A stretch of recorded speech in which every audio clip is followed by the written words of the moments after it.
Hello, അപ്പോൾ വളരെ തിരക്കിട്ട ചെറിയൊരു പരിപാടി നടത്തിക്കൊണ്ടിരിക്കുകയാണ്. അപ്പോൾ ശ്രീകൃഷ്ണ ജയന്തിയോടനുബന്ധിച്ച് നടക്കുന്ന ശോഭായാത്രയിലേക്ക് നമ്മുടെ വീട്ടിൽ നിന്ന് 2 കുട്ടി കൃഷ്ണന്മാരെ വിടുന്നുണ്ട്.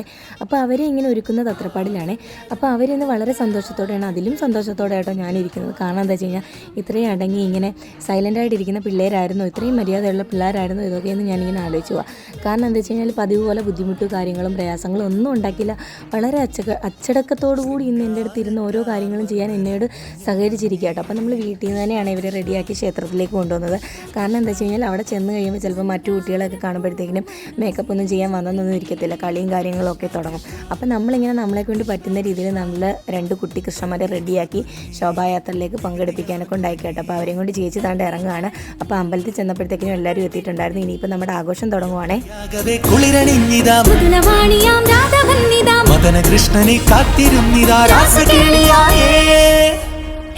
ശൃംഗാരക്കാർ വർണ്ണനണിഞ്ഞൊരുങ്ങി കൃഷ്ണ കൃഷ്ണ കൃഷ്ണ കൃഷ്ണ മന്ദാര പൂമണം നിറഞ്ഞു തിങ്ങി കൃഷ്ണ കൃഷ്ണ കൃഷ്ണ കൃഷ്ണ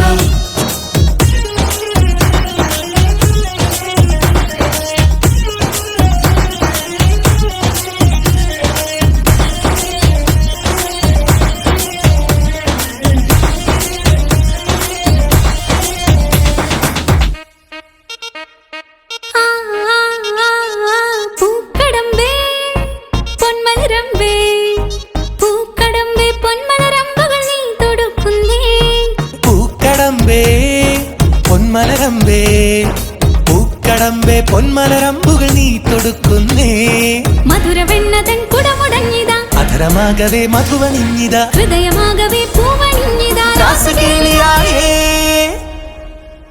ശൃംഗാരക്കാർ വർണ്ണനണിഞ്ഞൊരുങ്ങി കൃഷ്ണ കൃഷ്ണ